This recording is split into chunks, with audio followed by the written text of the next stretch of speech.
Picture of Bobby Orr, except I used my brown Crayola, right? Right? Boom, so I made him black. I used my black Crayola, gave him an afro, you know what I mean? And I'm feeling good. I'm feeling good right now. It's like I gave him the black, the Boston Bruins, they had black and gold, right? The uniform, right? So I was feeling kind of nice with it. I'm showing kids in the class like, yeah, this is my picture. It didn't go over so nicely, son. One kid looked at it. I told him I'm the only black kid in the class. So one kid looked at it and said, you can't play hockey, you're a nigga. After that, I got beat down by 8 of them, son. Like, I got beat down. And it was like, that was the first time in my life I ever heard somebody tell me I can't do something. That was the first time also that I ever heard the N-word, ever.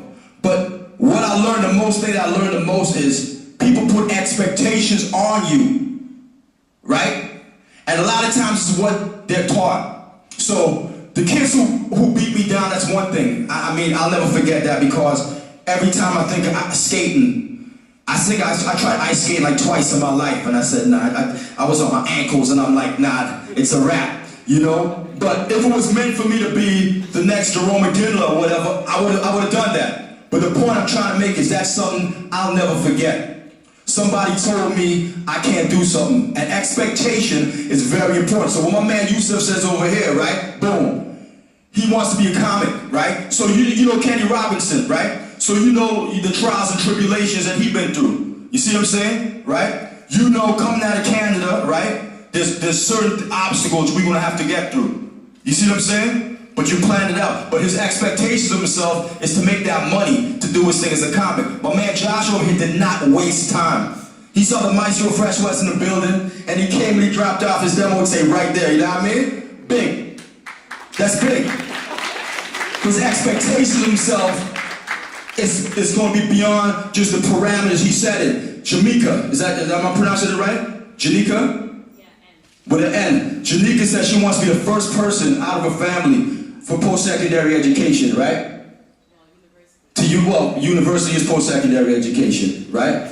Right? No, that ain't funny. Okay. Her expectations of herself is to take it to the next level because there's some people in her family, they did the centennial thing, they did the college thing, but you want to take it to the next level. But you didn't tell me what you want to study. What you studying? Nursing. Dope. Wicked. When I was coming up, I didn't know exactly what I wanted to do. I just knew that hip-hop was something that I was good at, right? Hip-hop was something that drove me to give me that confidence to move on and do my thing. Now, in Canada back then, all we had was, what did we have? We had CKLN 88.1. We didn't have no flow radio. We didn't have no internet in a room. We didn't even know about that. I was happy just to have a record, you know, just have a little demo tape on a cassette. I would have been happy with that. But I continued striving, putting stuff out. How many of y'all heard that show, Canadian Idol? Remember Canadian Idol? The brother on that show, Farley Flex, me and him used to roll together back in the days. As a matter of fact, I'm the one who gave Farley the name Flex, right? So we used to go out together, he was managing me, and we try to find different ways to get our stuff out there, to get my music out there. And I came up with an idea. I said, let's go to New York City, all right? I know LL Cool J is on Def Jam, right? I know Run DMC's on Profile, right? I know Jazzy Jeff and the Fresh Prince, they on Jive Records, right? I know EPMD, they on Sleeping Bag. I did my homework, okay? But what I forgot to do was map out my way to New York. So we got lost on the way to New York, right? What I forgot to do as well is I didn't even know that you're supposed to set up meetings with companies. I didn't know that. Shit, I came in, I felt good dropping off my demo tape in front of the receptionist desk. Nobody got back to me except Profile Records, and I'm feeling good. I went to the box, opened up my mail, you know what I mean? Opened it up. Profile Records had a letter and said, "Thank you for your demo tape, but unfortunately we're not feeling you right now." So that was disappointing to me because it's like I bust my ass working on my originality, putting my stuff together, taking it to the next level. Canadian record companies ain't feeling me right now. New York companies ain't feeling, but there was some type of fulfillment. The fulfillment was, I didn't just stay and chill. I continued trying to take it to the next level. Okay? Because my whole thing was I don't believe in waiting for opportunities. I make opportunities. And what you did, my brother, right there, you didn't wait for opportunities. You made opportunities. And that's what we got to do.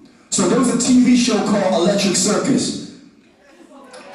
Now, I didn't really like Electric Circus too much. I did it one time and killed it. And I felt good. All right, that's done. Electric Circus called me back again. This time, I didn't want to go back on Electric Circus because now I'm getting frustrated, right? Because I've been busting my ass, putting my demo tapes together, traveling to New York, going to all these record companies, right? Nobody's getting back to me except Profile. Thank you very much, right? But nobody's feeling me like this, and it's just, I got my mom sweating me, I got everybody sweating me, like, you know what I mean? It's just not happening. And I was getting frustrated, and I told Farley, listen, I don't want to do Electric Circus again, man. We already did that. But he said, you know what, give it one more shot. So I went back on Electric Circus, performed a song for the very first time called Let Your Backbone Slide. For the first time. And we killed that. But guess what? Besides we killed that, there was people visiting from New York City, a record label called LMR Records.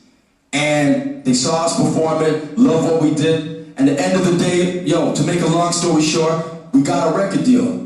And after 22 years, Let Your Backbone Slide is still the only single from a Canadian hip-hop artist in Canada to go gold, right? So the point I'm trying to make is this opportunity might not have happened if I thought I was too cool, if I thought I was too nice, if I thought the show was whack or whatever like that. When opportunities come, it's very important that we go for those opportunities. There's a dumb poet from Toronto by the name of Lillian Allen. And I was listening to her poems one day, right?